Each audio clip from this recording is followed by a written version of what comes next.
today's video lecture. And today's video lecture, I'll be solving previous year's NEET questions and discussing the answers. And as you can see on your screen, it is for the chapter Chemical Coordination and Integration. And we are in part 2 of the series. Okay, so you haven't watched part 1, then please go and do so. Alright, so let's begin. Okay, so question number 1. Which of the following represents the action of insulin? Okay, and this appeared in Karnataka NEET 2013. And we have our 4 options. Let's go through them.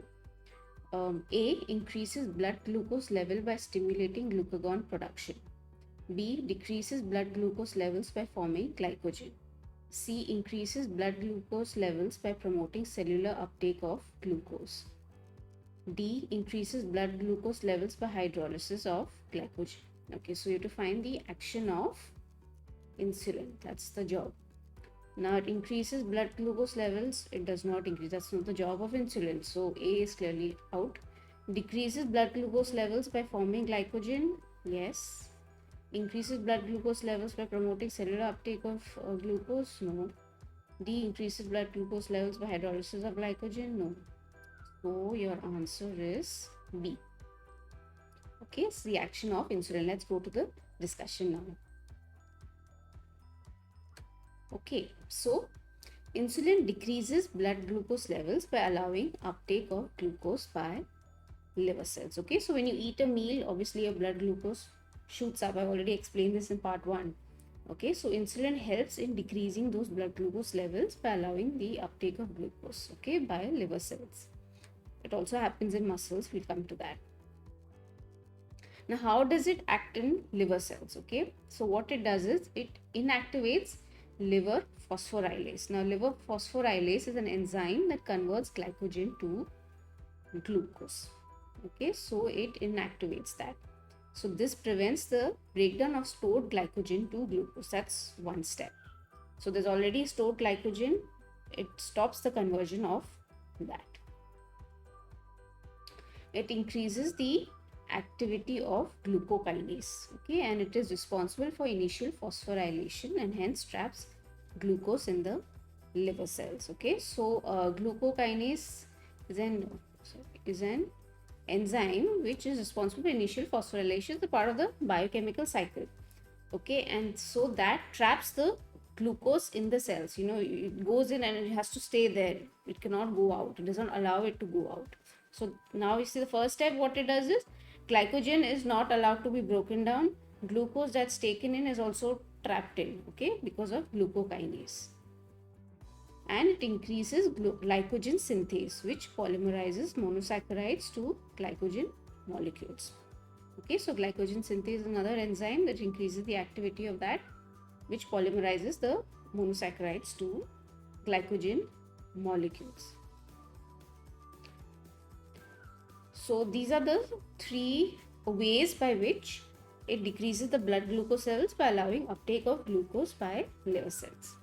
Now it also allows uptake of glucose by muscle cells, like I previously mentioned.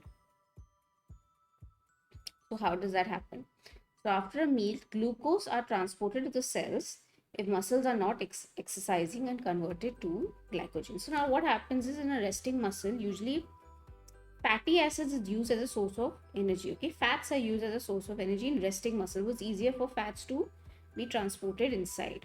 But now if there's excess glucose, okay, so liver cells is doing their job, right? But at the same time, the glucose also moves into the muscle cells and where it is converted to glycogen, muscle glycogen. Okay. And so glycogen is later used as a source of energy when required, especially when exercising. Yes, glucose is used, but when it's resting, it's mostly fat, but glucose is also taken in and converted to glycogen and stored there. Okay. It converts excess glucose into fatty acids and inhibits gluconeogenesis. So we've seen the conversion of glucose to glycogen in liver and the muscle cells. But the excess glucose that's there is also converted into fats, okay, and it inhibits gluconeogenesis. It does not allow gluconeogenesis to happen. So what it does, it decreases the quantity Decrease the quantities and action of the liver enzymes. Decreases the mobilization of amino acids from extrahepatic cells and muscle. Extrahepatic cells are cells that are apart from the hepatic cells. Oops, sorry. So to go back to your question,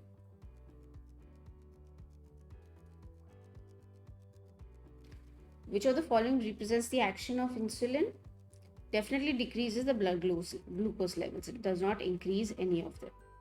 All right. So this was pretty simple if you were paying attention.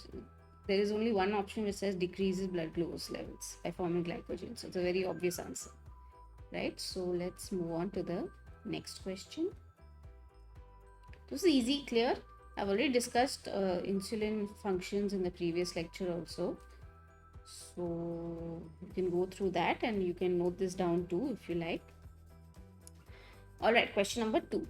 A person entering an empty room suddenly finds a snake right in front on opening the door. Which one of the following is likely to happen in his neurohormonal control system? Okay, this appeared in 2012. So you have A, sympathetic nervous system is activated releasing epinephrine and norepinephrine from adrenal medulla. B, neurotransmitters diffuse rapidly across the cleft and transmit a nerve impulse. C, hypothalamus activates the parasympathetic division of brain. D, sympathetic nervous system is activated releasing epinephrine norepinephrine from adrenal cortex. Okay, we know epinephrine and norepinephrine are released or secreted from the adrenal medulla, okay, not the cortex. So please be careful. And sympathetic nervous system gets activated in such a condition. Okay, this is a fear and flight situation. Okay, flight or fright situation. It's an emergency hormone that needs to be released. Okay, it increases alertness. So clearly A is the right answer. Okay, so sympathetic nervous system is activated releasing epinephrine and norepinephrine from adrenal medulla. Also, I've discussed this in the previous lecture also, but clearly B, C and D are incorrect. So your answer should be A. We'll go to the discussion. Okay, so sympathetic neural system is activated releasing 80% epinephrine and 20% norepinephrine from adrenal medulla. Okay, so 80% of epinephrine and 20% norepinephrine is secreted from there. Also, one more thing to note is epinephrine is formed from norepinephrine. We'll come to that in some time. There's a series of reactions, okay, that happen in the nerve fibers. And then after that, in the adrenal medulla, there is one more reaction where norepinephrine is converted to epinephrine. Okay, so that's how it works. Now, epinephrine and norepinephrine have almost the same functions. Okay, they're almost similar in function, except in certain cases where they have a difference. Now, epinephrine stimulates beta receptors greatly than norepinephrine. Okay, and has a greater effect in cardiac stimulation. Okay, so now don't worry about this beta receptors. There's some adrenergic receptors present in our body. There's alpha and there's beta receptors. So we are focusing on beta receptors, and epinephrine tends to stimulate beta receptors more quickly. Okay, and it has a more greater effect on beta receptors than norepinephrine has on them. So this in turn increases the cardiac stimulation. Okay, so the heartbeat is faster. Okay, so I've made a flowchart over here which depicts how epinephrine and norepinephrine is produced. Okay, so this happens in the sympathetic nerve fibers and this in the adrenal medulla, where norepinephrine is converted to epinephrine by methylation. Okay, so if you like, you can note this down for your understanding. Now, epinephrine is a weak vasoconstrictor. We spoke about how epinephrine is stimulates the beta receptors. That has a strong effect as compared to norepinephrine. That is a weak vasoconstrictor, unlike norepinephrine. Norepinephrine is a very strong vasoconstrictor. Now, since this is a weak vasoconstrictor, so in the vessels of muscles. It acts on in the vessels of the muscles. It increases the cardiac output because of that. Okay, whereas norepinephrine is a strong vasoconstrictor, hence it increases arterial pressure due to high peripheral resistance. So, since this is a weak vasoconstrictor, there is less resistance, and so cardiac output is more. It's a very important difference actually. You should note this down on how epinephrine and norepinephrine differ from each other. And this could be a potential NEET question also. So, since epinephrine is a weak vasoconstrictor, there is not much resistance, there's less resistance, and so cardiac output is more. Okay, so whereas norepinephrine is a strong vasoconstrictor, so it increases the arterial pressure, or the pressure in the arteries is high, and that is because of high peripheral resistance. Also, the third difference is that epinephrine has 5 to 10 times greater metabolic effect on tissues than norepinephrine. So, it increases the metabolic rate to 100% above normal, and thus increasing the excitability, obviously. Okay, and it also stimulates glycogenolysis. Okay, that's converting glycogen into glucose in the liver and muscle. So, epinephrine helps in increasing glucose levels. Okay, by stimulating the glycogenolysis cycle. Okay, so these three differences are important between epinephrine and norepinephrine. It tells you how both of them function. Let's go back to the question. Yeah, so to answer your question, sympathetic nervous system is activated, releasing epinephrine and norepinephrine from adrenal medulla. Yeah, clear? Move on to the next.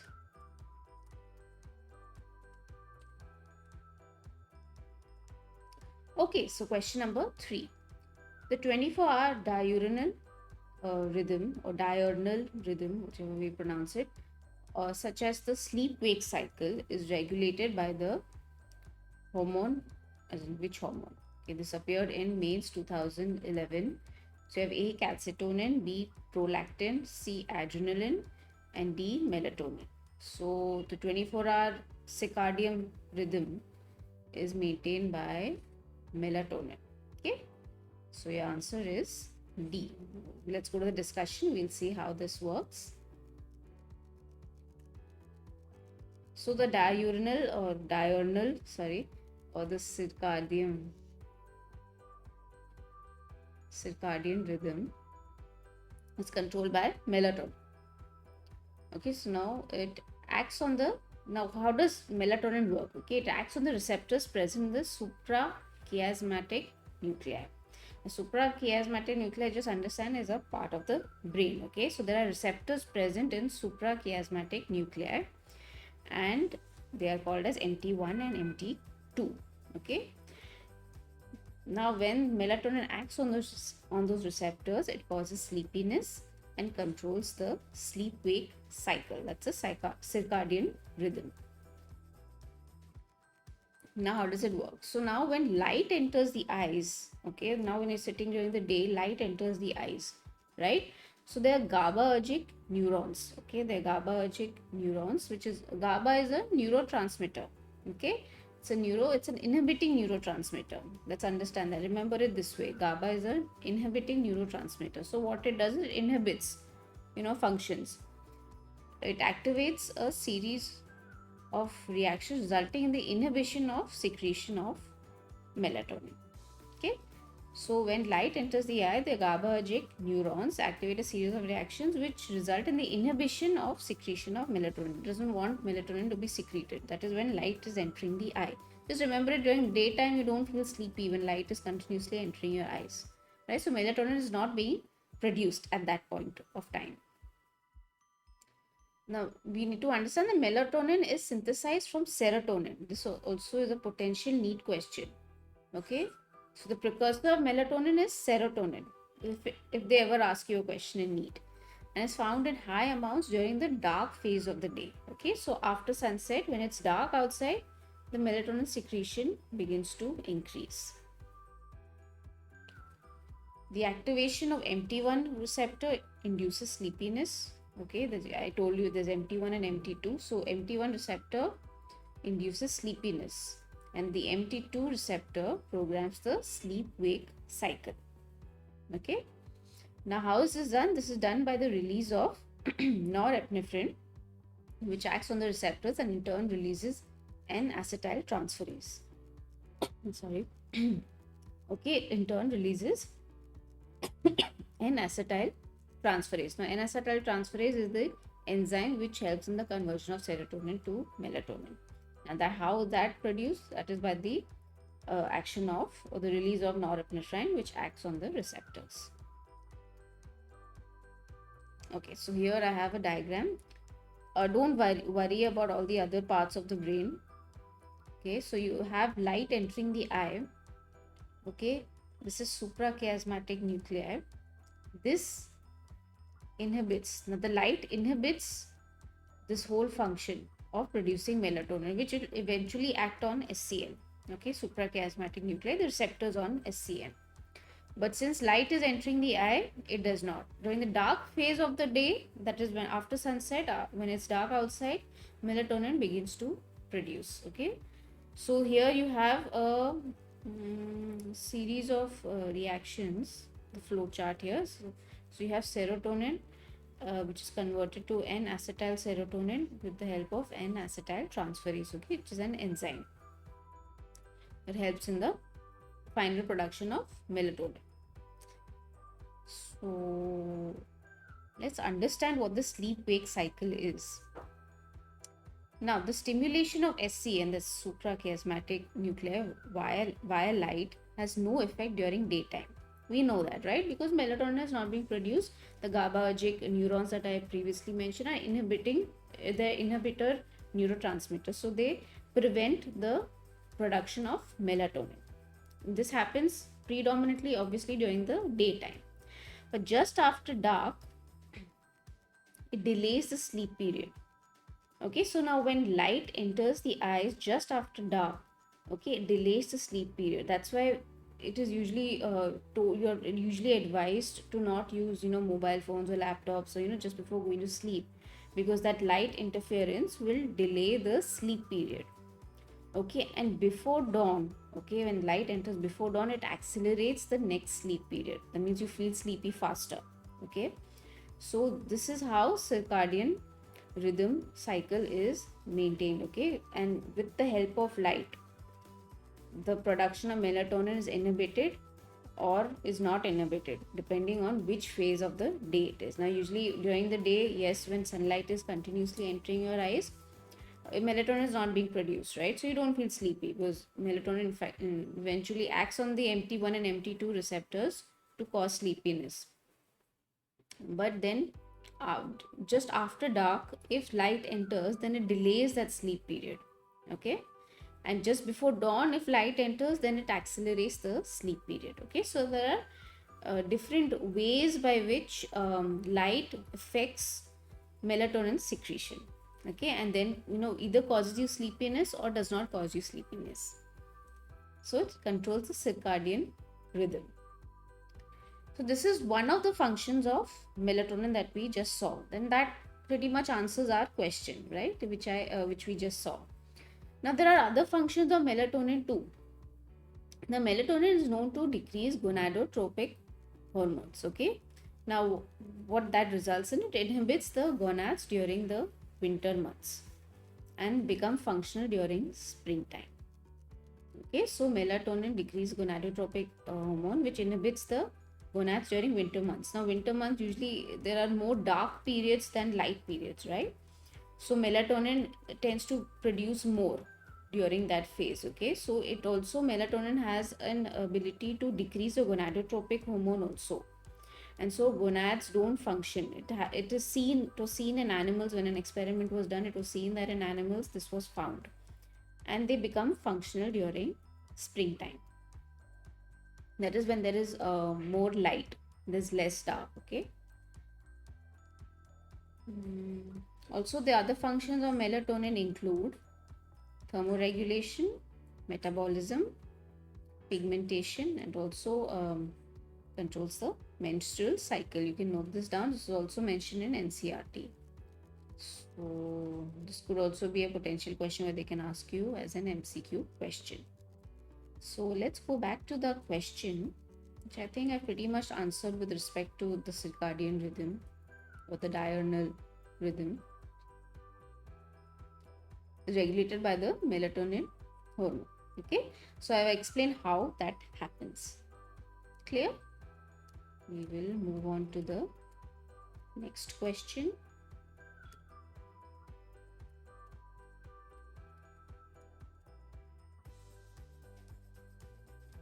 Okay, so question number 4. Match the source gland with its respective hormone and function and select the correct option. So you have A, B, C and D to find the correct option, the match. Okay, so you have A, anterior pituitary oxytocin. Oh, that's clearly incorrect. You have posterior pituitary vasopressin, stimulates reabsorption of water in the distal tubules in the nephron. Okay, yes. C, corpus luteum, estrogen supports pregnancy. No. D, thyroid, thyroxine regulates blood calcium levels. Again, incorrect. So your answer is B. Let's go to the discussion. So vasopressin or ADH is stored and released from the posterior pituitary gland. I've already explained this like a million times now by now. If you're following my videos by now, you should have learned this piece of information. It stimulates the reabsorption of water from DCT, collecting tubules and collecting duct. So this hormone is very important to understand. Okay, so this was very easy, direct, right? No need to explain much. It stimulates reabsorption of water in the distal tubules in the nephron. So clearly option B was the right answer. Oxytocin is secreted from the stored and released from the posterior pituitary. So that's incorrect. Corpus luteum supports pregnancy, but progesterone is the hormone that helps in that.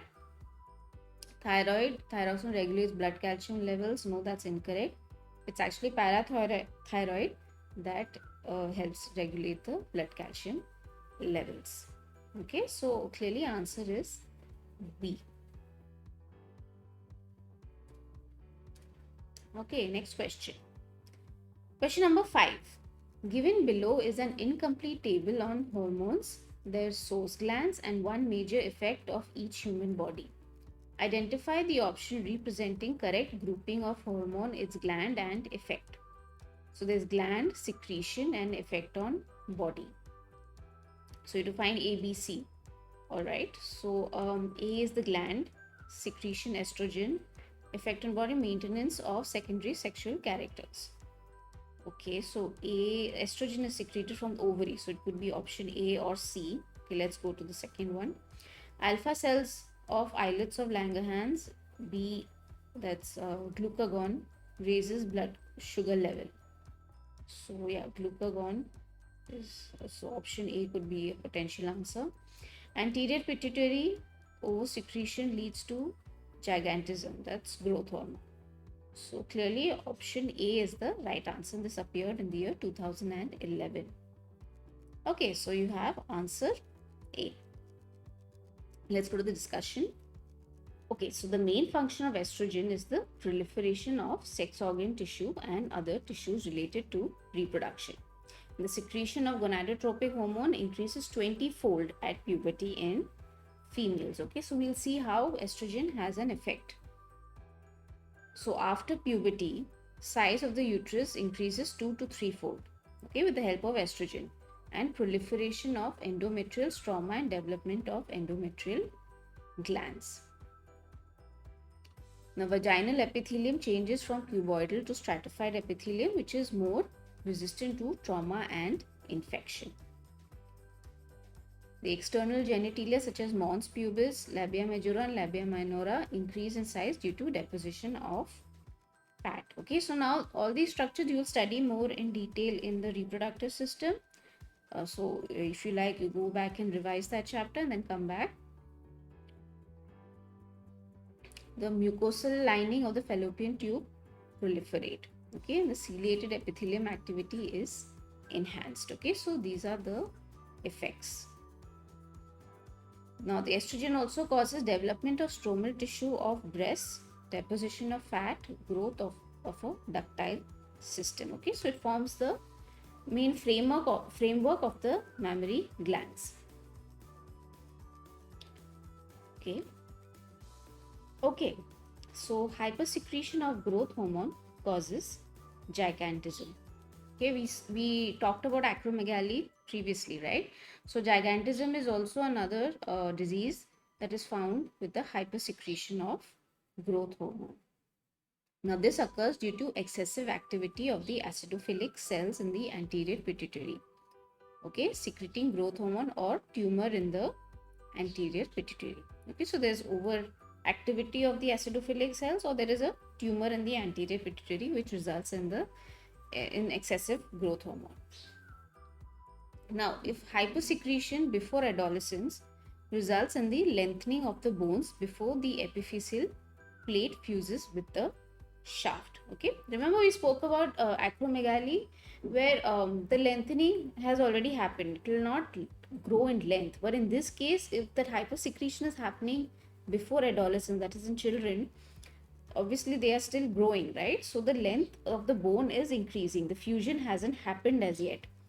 So that hypersecretion allows the length of the bone to keep increasing. Okay, and because of this, the person becomes a giant, which is about 8 feet tall. Okay, and just imagine a child being 8 feet tall, okay, which is not normal. So, and also along with that, the body tissues also grow rapidly. Now, as a result of all this, such patients are hyperglycemic, okay, resulting in diabetes mellitus. And so the pancreas, the beta cells of the pancreas degrade, they get exhausted, okay, because they cannot keep functioning. The patient is already hyperglycemic, the beta cells cannot keep functioning, keep secreting insulin, and so they degrade, they become exhausted, and so this results in diabetes mellitus. Okay, so this is hypersecretion of growth hormone causing gigantism. So if we go back to our question, we can see anterior pituitary secretion of growth hormone. Yes, we know that. Over secretion leads to gigantism. Okay, there's a difference between gigantism and acromegaly. So let's move on to the next question.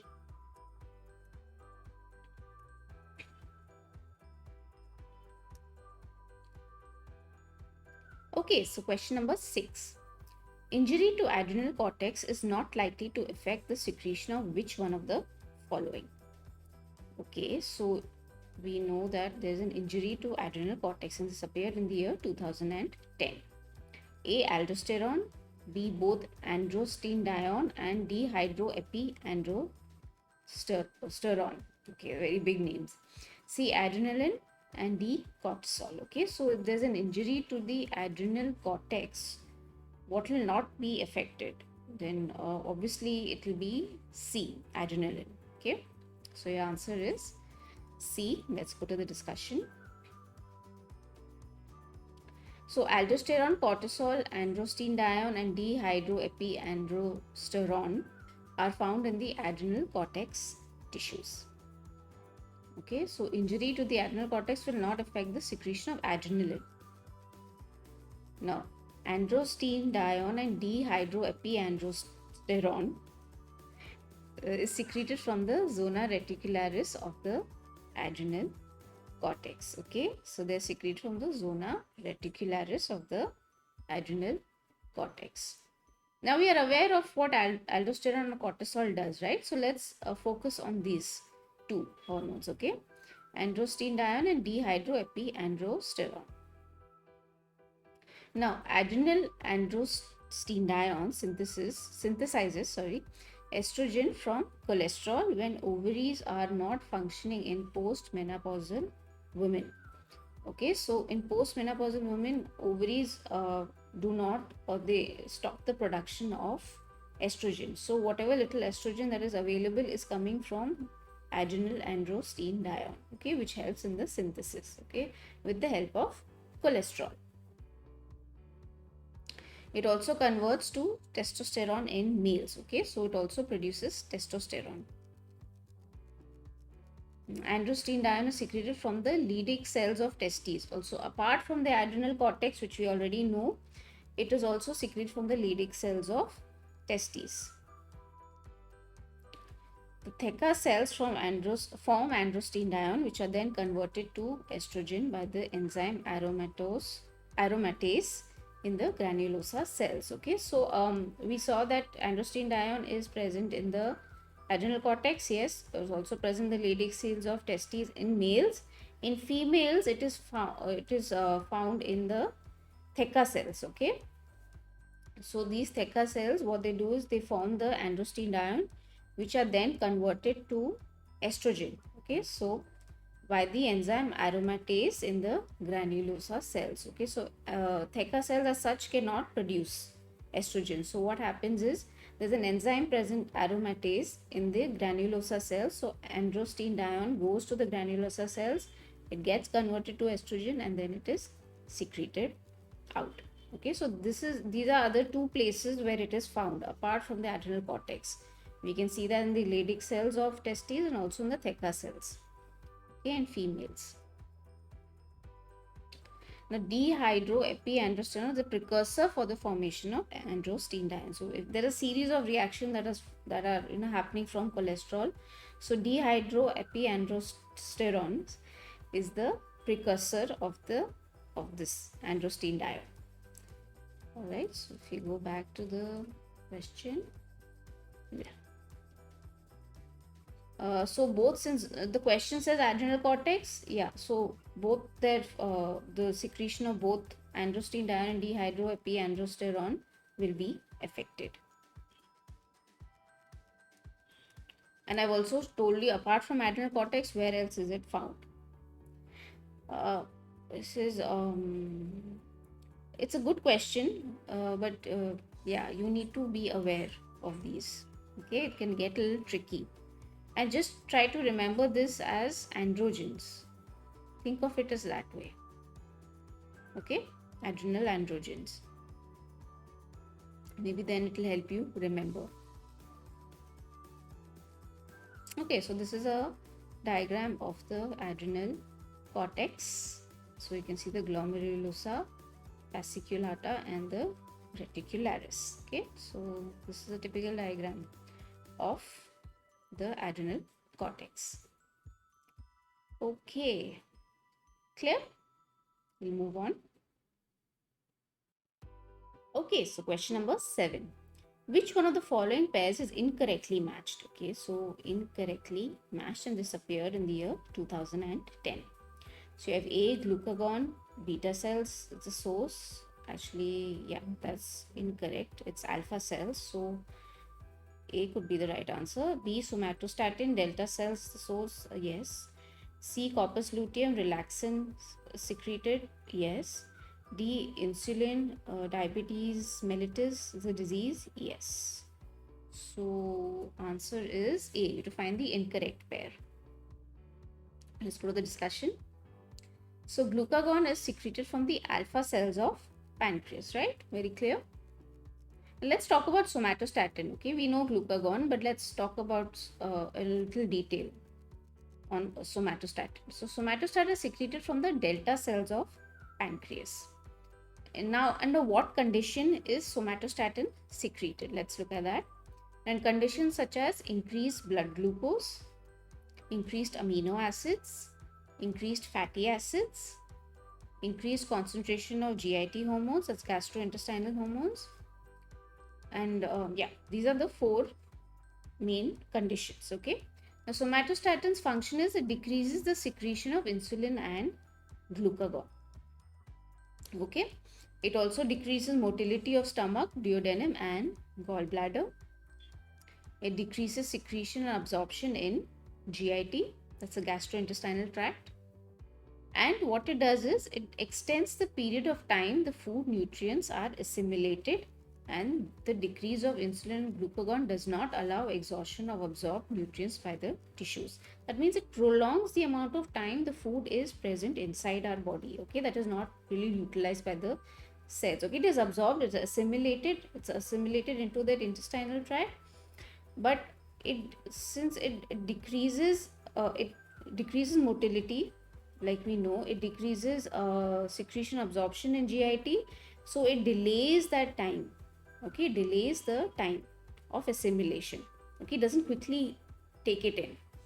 Okay, and also we know that it decreases insulin and glucagon, so it does not allow exhaustion of absorbed nutrients by the tissues. That means it allows the energy reserves to stay there for a little longer.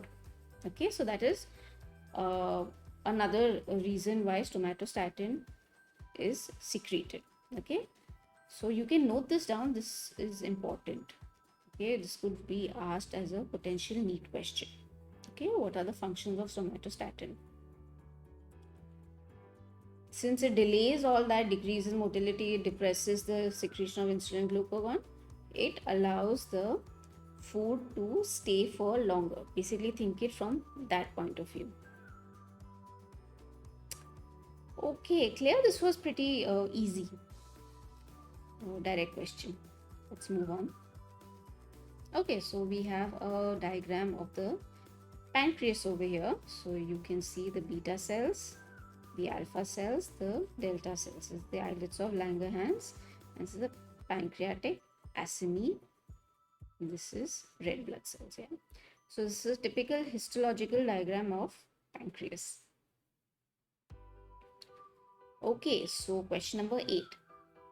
Toxic agents present in food which interfere with thyroxine synthesis lead to the development of, it's appeared in 2010.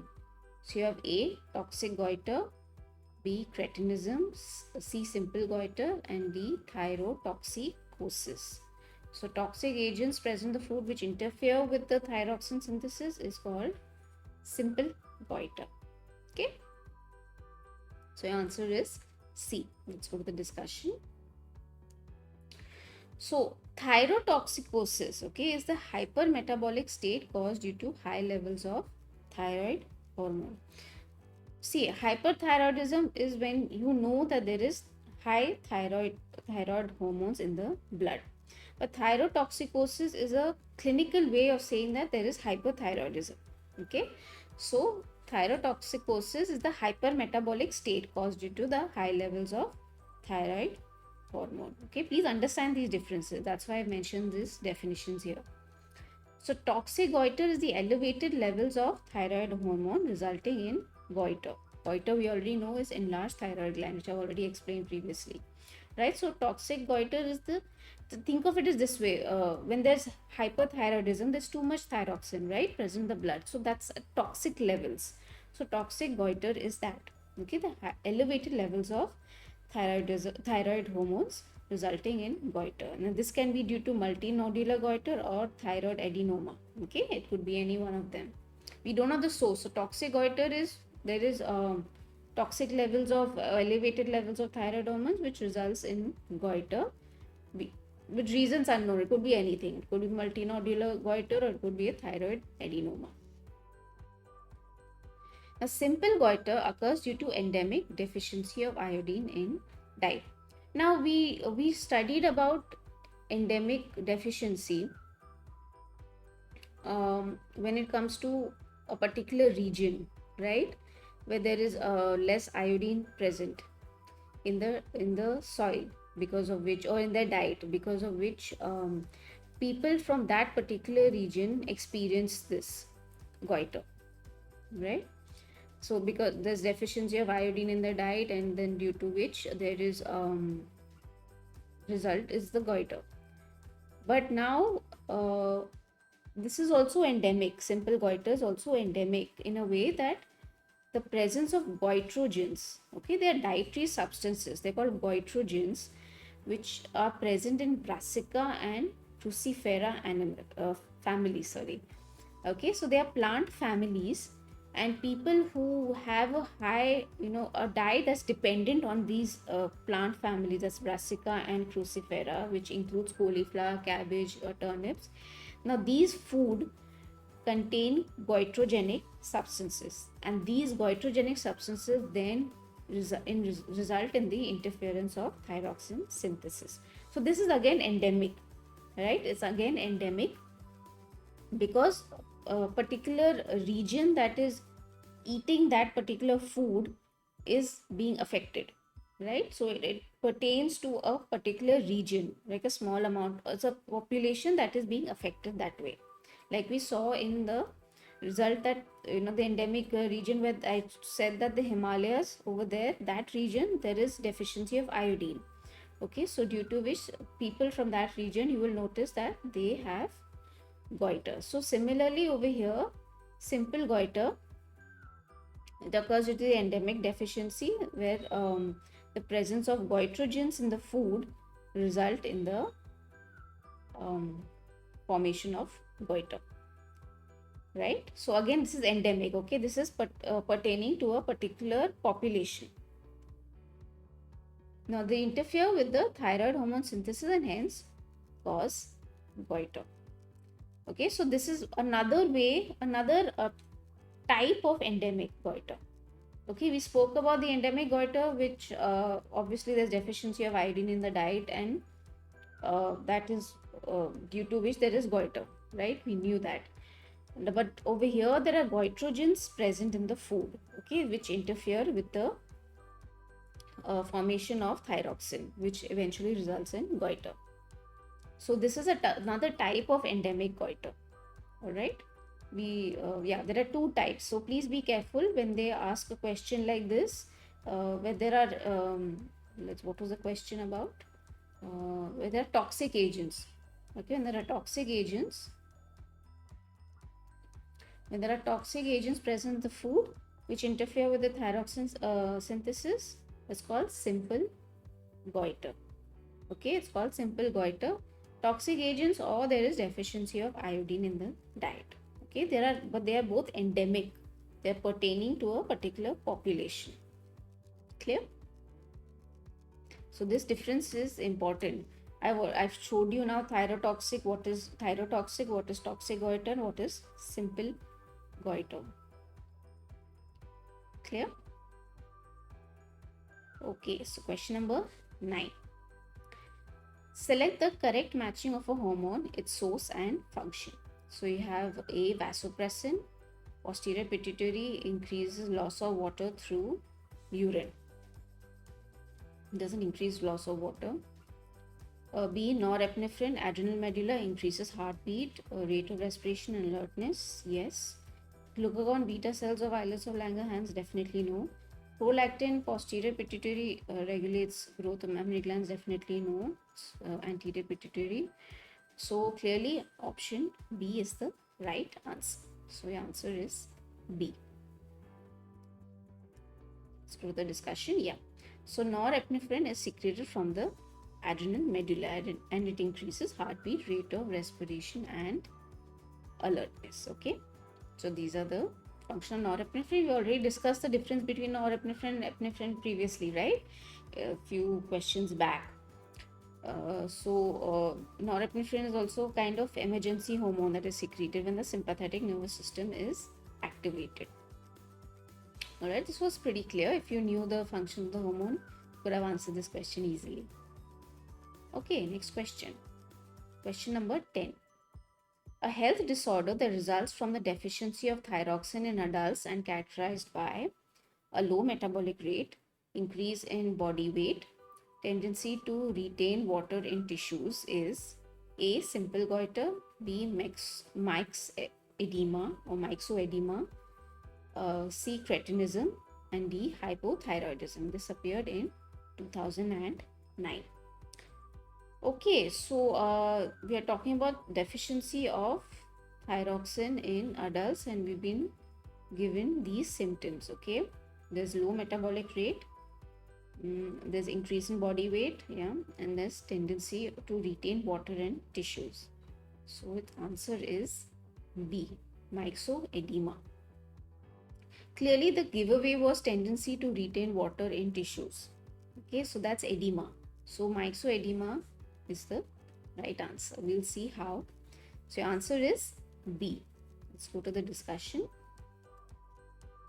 So myxedema is also called as gull disease. So if they ever write gull disease, you know they're talking about myxoedema or myxedema or adult hypothyroidism.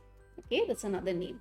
It is the accumulation of proteins combined with polysaccharides such as hyaluronic acid and chondroitin sulfate, okay, forming excessive tissue gel.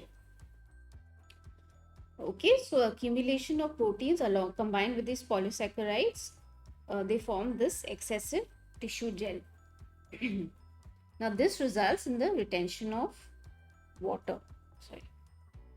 This results in the water retention. Retention of water is paired twice.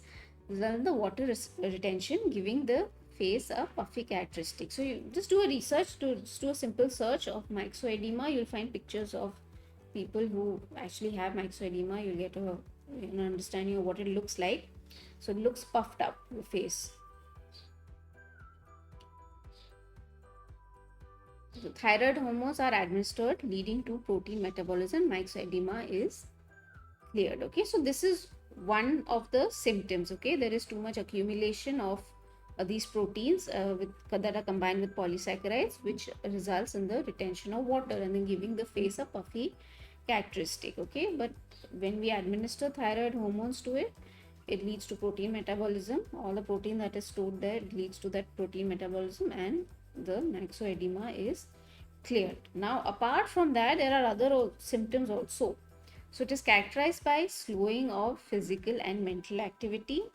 Initial symptoms include, you can note this down if you like, or just go through it and remember it, because in the question they have not only said retention of water, they said other things too, right? So initial symptoms include fatigue, apathy, mental sluggishness. Then the speech and intellectual functions become slowed. Patients become listless, cold, intolerant, and overweight. Okay, overweight is also another function. There is reduced cardiac output, which contributes to shortness of breath and decreased exercise capacity. The decreased sympathetic activity results in constipation and decreased sweating. Skin becomes cold and pale because of decreased blood flow. Okay. So apart from the puffy characteristic that I said, I explained, there are other characteristics also of myxedema, which is a result of hypothyroidism in adults. So you can note this down if you like in your notebooks. Oh, sorry. To answer your question, yeah, so there is it says low metabolic rate and this increase in body weight also along with that. Okay, so clear? This was clear. All right, next question. Question number 11. Which one of the following pair of organs includes only the endocrine glands? And this appeared in 2008. So you have A, thymus and testes, B, adrenal and ovary, C, parathyroid and adrenal, D, pancreas and parathyroid. Okay, so we have to find the pair of organs which are only endocrine glands. Okay, so thymus and testes. Now testes is not only an endocrine gland, so A is incorrect. Adrenal and ovary also again incorrect. Parathyroid and adrenal is correct. They are only endocrine glands. Pancreas and parathyroid again incorrect. So answer is C. Okay, let's go to the discussion. So parathyroid and adrenal glands are only endocrine glands, of course. So it's a pretty direct question with a direct answer. So you have the parathyroid glands here present on the thyroid glands. Okay, this is the posterior side, and this is the histological structure. Okay, the cells, the chief cells, oxyphil cells, and the RBCs. So parathyroid gland, obviously they secrete parathyroid hormone, and adrenal glands we already know there's aldosterone, cortisol. There's the medulla which secretes epinephrine and norepinephrine. There's some androgens also secreted, right? So these are the functions of the adrenal glands. Okay, clear? Let's move on. Okay, so question number 12. The blood calcium level is lowered by the deficiency of, and this appeared in 2008. A. Both calcitonin and parathormone, this parathyroid hormone. B. Calcitonin. C. Parathormone. D. Thyroxine. So, blood calcium level is lowered by the deficiency of parathormone. Okay, we'll see how. So, the answer is C. Okay, let's go to the discussion. Okay, so low blood calcium levels trigger the secretion of PTH. Now we need to understand how PTH works. Okay.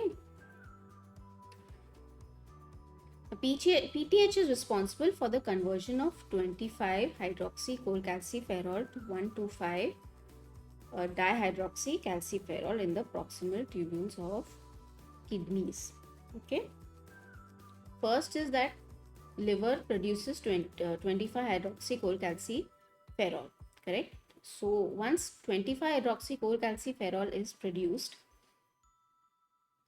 it goes to the kidneys where PTH then acts on those kidneys, the proximal tubules of kidneys, where 1,25 dihydroxycholecalciferol is produced. Okay, so this is a very important reaction. Now, what is 1,25 dihydroxycholecalciferol? I think there's a spelling mistake here. Missed out a C over here. Hydroxy, this should be C. Okay, cholecalciferol. Now, what is that? That's the active form of vitamin D. That is the vitamin D that's actually doing something. Okay, that's the active form of vitamin D in the body. So, PTH plays an important role in producing the active form of vitamin D. Now, how is that triggered? When there are low blood calcium levels. Now, let's say the calcium levels have been decreased in your blood, like less than 50%, which is a very dangerous situation, right? So, it gets activated. Okay, so vitamin D needs to be produced. PTH also has another separate set of functions which allows calcium levels to increase in the blood. But apart from that, it also plays a role in forming the active form of vitamin D. Okay, it forms the active form of vitamin D in the kidneys by converting 2,5-hydroxycholecalciferol to 1,25-dihydroxycholecalciferol. Now, once the active form of vitamin D is produced, it is responsible for raising calcium levels in the blood. Now, how is that? Now, this is done by increasing the intestinal absorption of calcium. Okay, it is done by increasing the intestinal absorption of calcium. Now, blood is like, I desperately need calcium. Do whatever you can. So, the active form of vitamin D starts increasing the intestinal absorption of calcium. How it does is, it forms calbindin. Okay, it forms calbindin. Now, what is calbindin? It is a calcium binding protein. Okay, calbindin is a calcium binding protein in the brush border of the intestinal epithelium. Okay, you've studied the digestive system, right? The brush border epithelium, right? So there are calbindin, that is proteins formed here, okay, which helps in the intestinal absorption of calcium. Okay, thus allowing for calcium into the cell cytoplasm. Now, the calcium moves through the basolateral membrane via facilitated diffusion. Okay, so this is an active process, and then this is facilitated diffusion. Okay. Now, other ways by which calcium absorption takes place is via calcium stimulated ATPase. Then at brush border epithelium, so that's another way by which calcium is absorbed, and presence of alkaline phosphatase in the epithelial cells. Okay, there are three ways by which calcium is absorbed. One is the calbindin way, then there's calcium ATPase, calcium stimulated ATPase, okay, and also the presence of alkaline phosphatase in the epithelial cells. Okay, so these are three ways by which calcium absorption happens. Okay, so we have seen how PTH forms vitamin D and then in turn allows to increase the calcium levels in the blood. But other functions of PTH are it allows for calcium absorption from bones into the extracellular fluid. Okay, so it has done the job of the vitamin D part. Now, apart from that, it acts on the bones. Okay, now I need more calcium. That's not enough. Then I need more calcium. So what it attacks the bones. It starts calcium absorption from the bones into the extracellular fluid. Okay, it increases reabsorption of calcium from renal tubules and increases phosphate secretion. It attacks the kidneys. Okay, now I can't allow calcium to be excreted out, so I have to reabsorb back. The phosphate can go. So phosphate secretion is increased, calcium reabsorption is increased. Okay, phosphate is kicked out of the system, calcium is reabsorbed. So if it not for PTH, we would be losing calcium. Okay, so PTH helps in the reabsorption of calcium acting on the renal tubules. So once we have seen that vitamin D is doing its job in the intestine, we've also seen how PTH acts on the bones, PTH also acts on the kidneys. Of course, we know that it forms the active form of vitamin D, which increases calcium and phosphate absorption from intestine. Okay, so this is how it increases the calcium levels in the body. Alright, so having low calcium levels is a very dangerous situation to be in. If we go back to our question, is lowered by the deficiency of calcium. Yeah, so if deficiency of parathormone was there, okay, just imagine if there was no PTH, then and if blood calcium levels are lowered, then it will never be increased, right? It will never be able to. So parathyroid hormone in a way maintains those blood calcium levels. It does not allow it to drop. It sends a feedback. Whenever calcium levels drop, it sends a feedback. Okay, I need PTH to be activated, because PTH needs to start increasing the calcium levels, finding different ways to increase the calcium levels in the blood. How it does it? Forms the vitamin D, it acts on the renal tubules, it acts on the bones. Okay, so that is how it brings back the blood calcium levels. Okay, clear? So now you understand how PTH works. Let's go to the next question. Okay, so question number 13. Feeling the tremors of an earthquake, a scared resident of 7th floor of a multi-storied building starts climbing down the stairs rapidly. Which hormone initiated this action? Okay, we've already discussed this. This appeared in 2007. So you have A, adrenaline, B, glucagon, C, gastrin, D, thyroxine. Clearly it is A. It's an emergency hormone. It's a fright or flight situation, right? So your answer is A. So fight or flight reaction causes the release of epinephrine and norepinephrine from the adrenal medulla. So adrenaline and noradrenaline are called emergency hormones, or hormones of fight or flight, or even fear. Okay, fright also. So when you're feeling scared, then also epinephrine and norepinephrine are released. They increase alertness, pupil dilation, piloerection, and sweating. Okay, we have already discussed this previously many times. So here, this is a diagram from NCERT. Please study the diagrams of NCERT. Don't make me remind you. So you have adrenal cortex and you have the adrenal medulla. Okay, clear? This was pretty simple. Let's move on to the next question. Okay, so question number 14. A person is having problems with calcium and phosphorus metabolism in his body. Which one of the following glands may not be functioning properly? Okay, this appeared in 2007. We've already discussed this previously. A, parotid, B, pancreas, C, thyroid, and D, parathyroid. So a person is having problems with calcium and phosphorus metabolism in his body. So obviously parathyroid is responsible.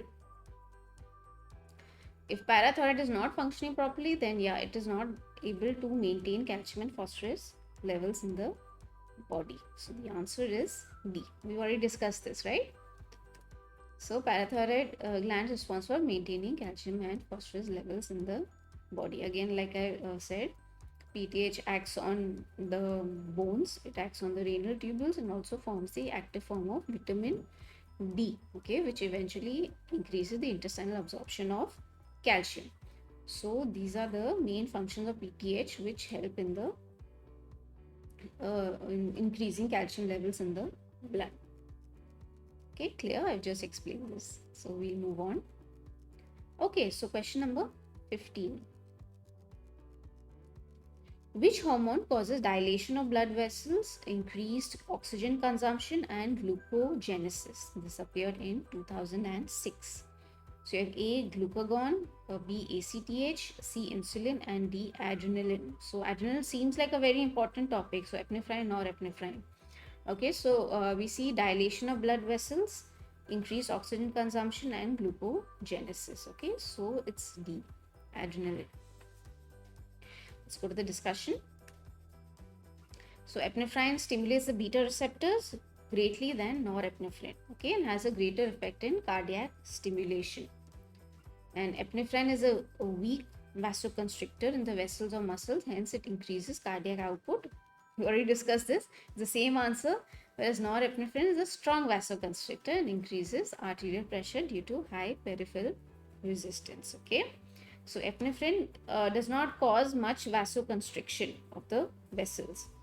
Okay, so instead what it does, it increases the cardiac output.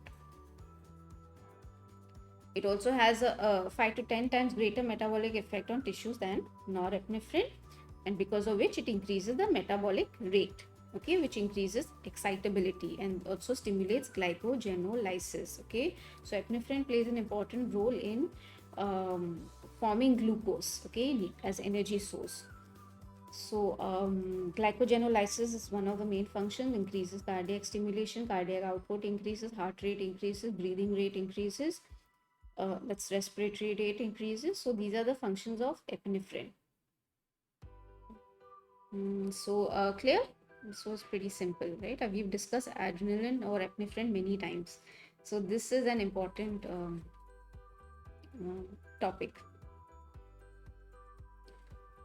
Okay, so next question. Oh yeah, okay.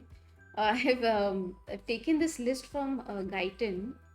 So he has the author has compiled the places where alpha receptor and beta receptor are there, where epinephrine has a strong effect on beta receptors. So if you want, you can just take a look at it just for your understanding. You don't worry about it when it comes to NEET, but just to be able to help you understand better and remember the topic better, right? So if any question related to epinephrine appears in the exam, you know the answer, because you know it from inside now, actually how it works. So yeah, I thought I'll share this with you. But in terms of NEET, don't give it too much preference. Just understand the difference between epinephrine and norepinephrine. That's the main function. That's the main part of NEET. Okay, let's move on. Okay, so question number 16. Which of the following is an accumulation and release center of neurohormones? Okay, this appeared in 2006. So accumulation and release center of neurohormones are A, anterior pituitary lobe, B, posterior pituitary lobe, C, intermediate lobe of pituitary, D, hypothalamus. So it is clearly posterior pituitary lobe. Okay, answer is B. Let's go to the discussion. So posterior pituitary gland contains glial-like cells called pituitary or whichever way you pronounce it, which support the nerve terminal branches and nerve terminal endings emerging from the hypothalamus. Okay, so hypothalamus is placed on top of the pituitary gland. Okay, and on the pituitary gland there are pituitary. They're glial-like cells which support the nerve branches and the nerve endings that are coming from the hypothalamus. Now, these nerve tracts emerge from the supraoptic nuclei and the paraventricular nuclei. I'm sure you're familiar with these names now of the hypothalamus or the parts of the hypothalamus. We've already discussed this in the neural system, right? When I spoke about this hypothalamus in detail. Just understand supraoptic nuclei produces ADH. It could be a potential NEET question, so this is important. This could be a potential NEET question. So supraoptic nuclei produces ADH, paraventricular nuclei produces oxytocin. Okay, supraoptic with ADH, paraventricular produces oxytocin. If they really, want to up the game, NEET wants to up the game, they will give you such questions. So if you know the information, you can answer it. So these nerve tracts emerge from the supraoptic nuclei and the paraventricular nuclei. Now these hormones are loosely attached to a protein called neurophysin. Okay, so now these hormones are produced in the hypothalamus and they are brought down to the pituitary gland. Okay, now these hormones are loosely attached to a protein called neurophysin. Okay, and they pass through the pituitary stalk to the bulbous end. So it's a bulb-like end towards, the end of the pituitary stalk has a bulb-like end in the pituitary gland, which contain many secretory granules. Now once the hormones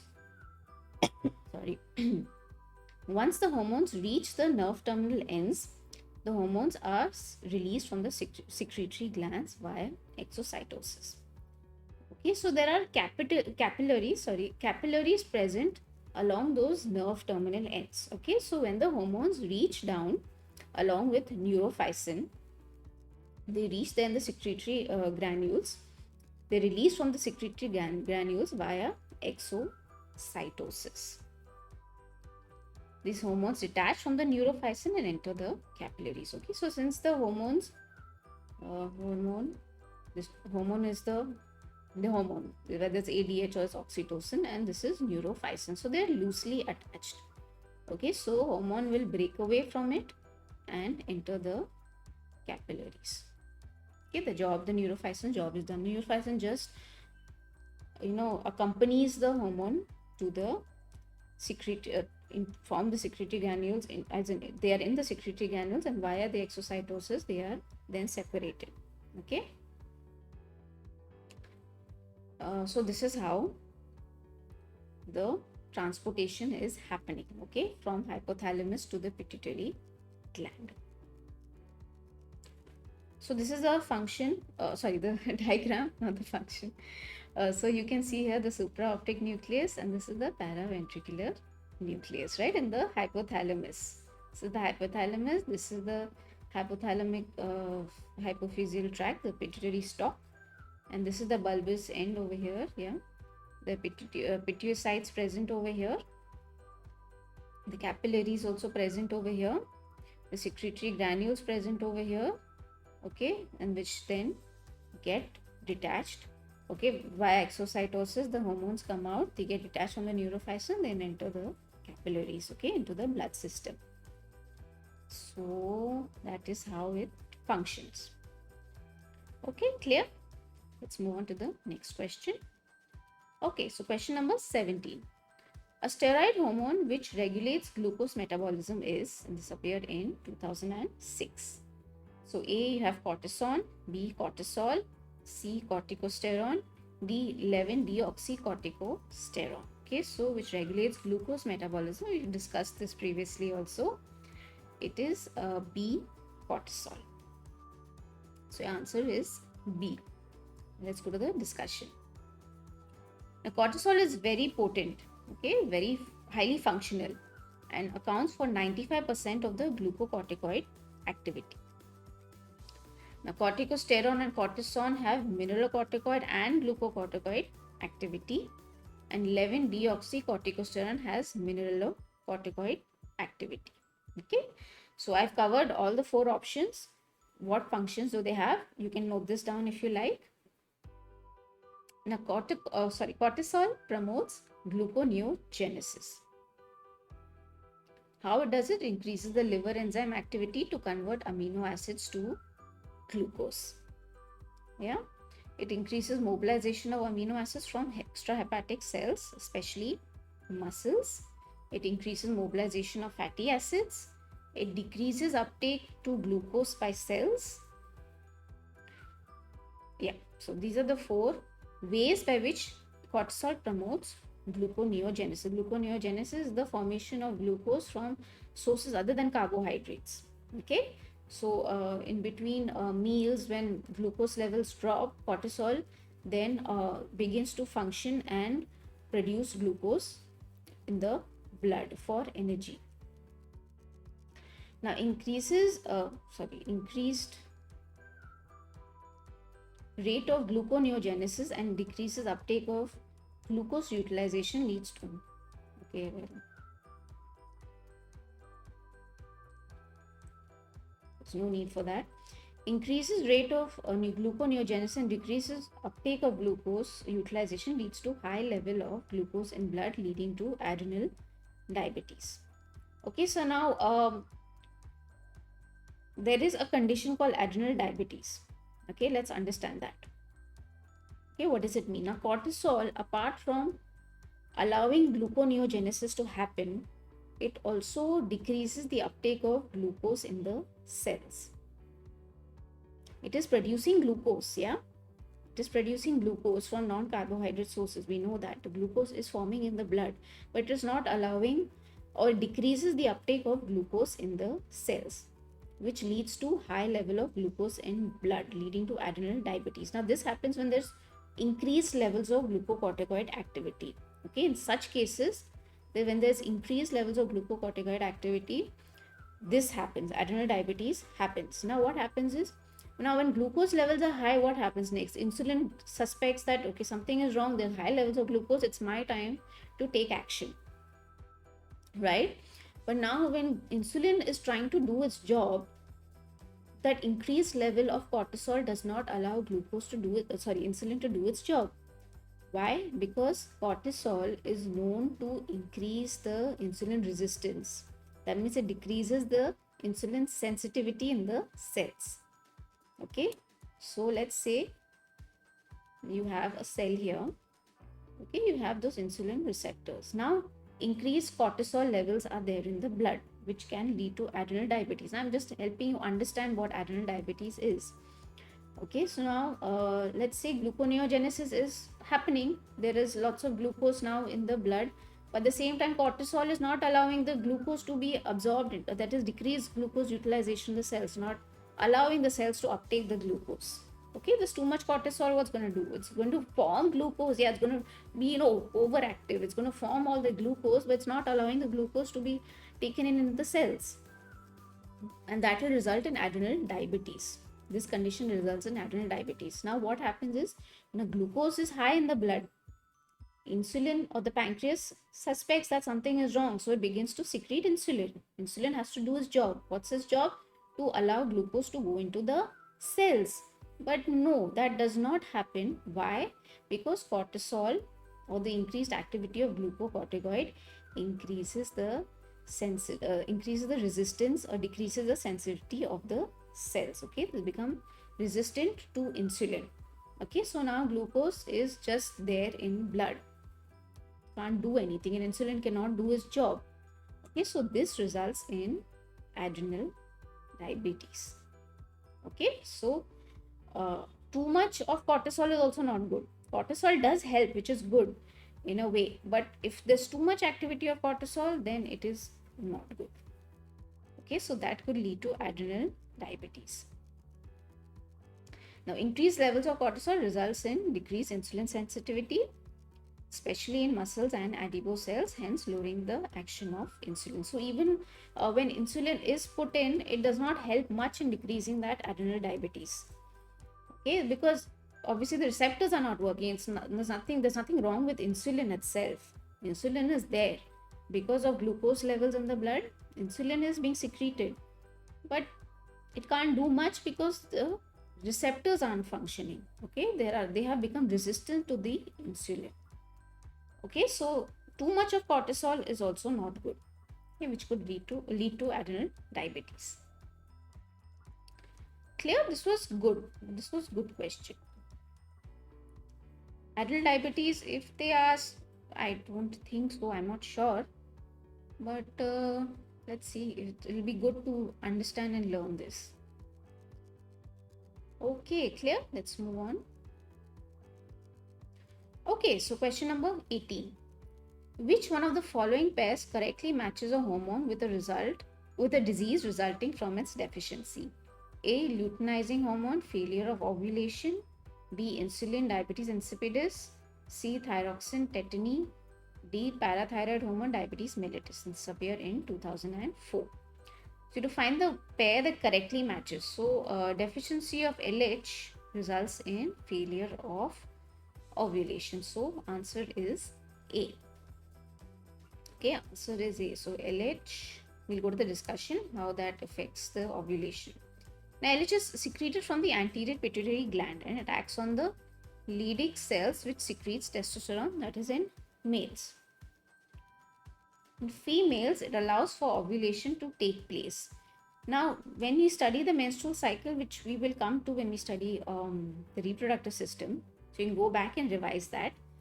LH increases 2 days before ovulation, okay, and peaking for about 16 hours. So then LH surge, it's called an LH surge.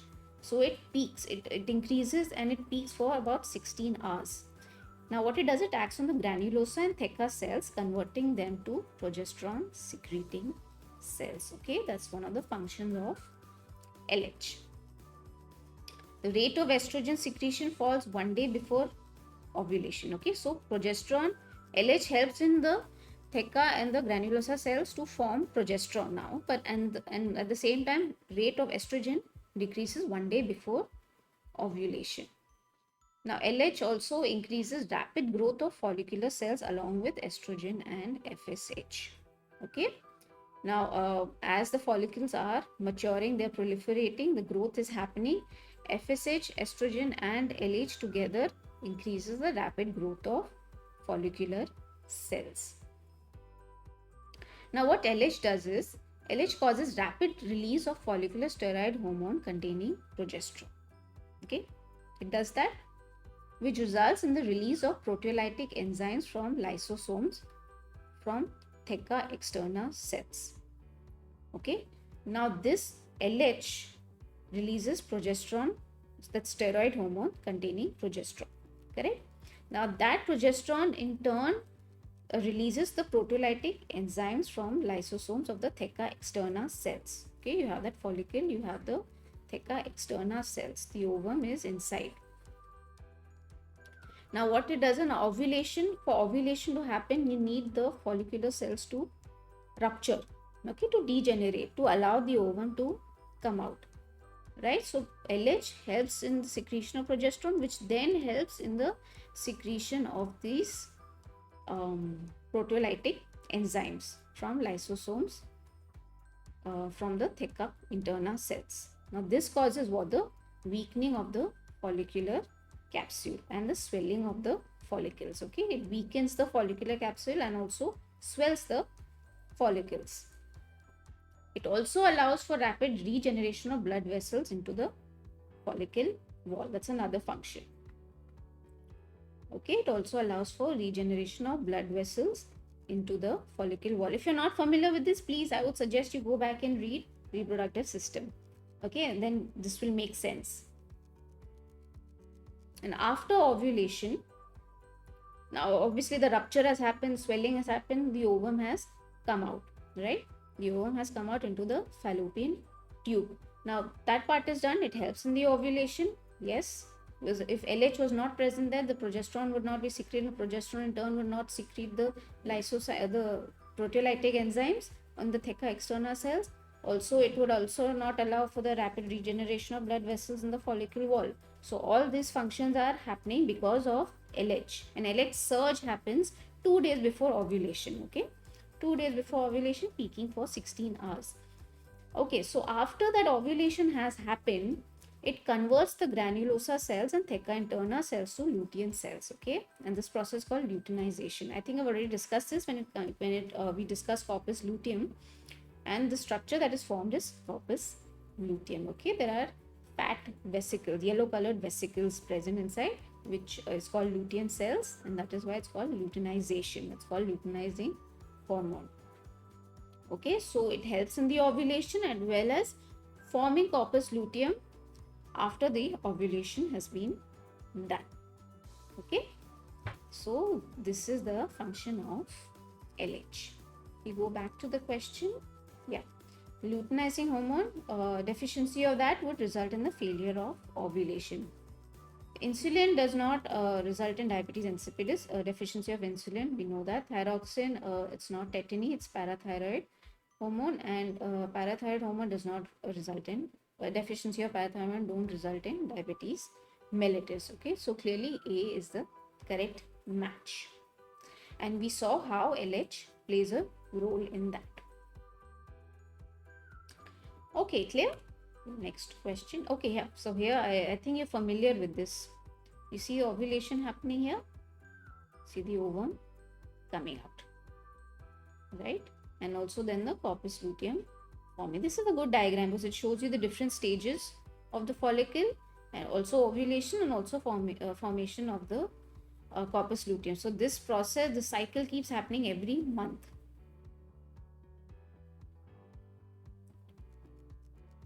Okay, so question number 13. Oh, sorry, not 13, 19, sorry. Which one of the following pairs correctly matches a hormone with a disease resulting from its deficiency? And this appeared in 2003. So you to find the correct matching. A. Relaxin gigantism, no. B. Prolactin cretinism, no. C. Parathyroid hormone tetany, yes. D. Insulin diabetes insipidus, no. So answer is C. Very clear? Let's go to the discussion. Now, deficiency of PTH causes tetany. Now, when calcium levels drop to about less than 50%, we already discussed PTH, right? We discussed the functions of PTH. So, when calcium levels drop to less than 50% of normal concentration, which is a very dangerous level, even drop 9.4 is the normal range, and drops to even 6, and it is fatal at 4, it is a very dangerous situation to be in. So now when that happens, it allows for large number of sodium ions to enter the nerve fiber, resulting in excitation. Okay, so the neurons become very active. Okay, think of it as that way. When calcium ions level drop, the nerves become very active. Okay, it allows for large number of sodium ions to enter the nerve fiber, resulting in its excitation. Now this allows for initiation of action potential. Yeah, and a train of nerve impulses excite the skeletal muscles, okay, forming a tetanic muscle contraction. So just imagine, okay, the neurons are there, okay, and this is one neuron, then this is the next neuron. This is a very crude diagram. So a train of nerve impulses are happening. Okay, imagine if you're continuously stimulating the skeletal muscle over and over and over and over again. Yeah, this happens when there's a drop in the calcium levels. Okay, so a train of nerve impulses excite the skeletal muscles, forming a tetanic muscle contraction. You can study this in locomotion and movement. I've also discussed this in the previous year's NEET questions over there. Okay, so there's a continuous contraction happening, okay, which is not good, and this happens when calcium levels drop. When calcium levels drop, the neural system gets excited. Okay, think of it as that way, causing tetany. Okay, when calcium levels drop, neural system gets excited, okay, which causes tetany. Also, hypocalcemia, that means when calcium levels drop, they cause seizure because of excitation of brain. That's another effect of hypocalcemia. Tetanus is one effect, tetany, yes, we've seen that. Hypocalcemia also causes seizures, okay, which because of the excitation of brain. Okay, so these are two results of hypocalcemia. Let's say there's a deficiency of PTH, right? Calcium levels have dropped. Okay, it is sending a feedback loop system to the PTH. PTH thyroid glands are not, parathyroid glands are not working. Why? And so because, for whatever reason, and because of that, PTH is not secreted into the blood. If PTH is not secreted in the blood, what will happen? Then it will not be able to do its job. It will not form vitamin D. It will not be able to look for resources where it can get calcium and increase its level in the blood. So it is a very dangerous situation to be in when calcium levels drop. Moreover, when deficiency of PTH is there.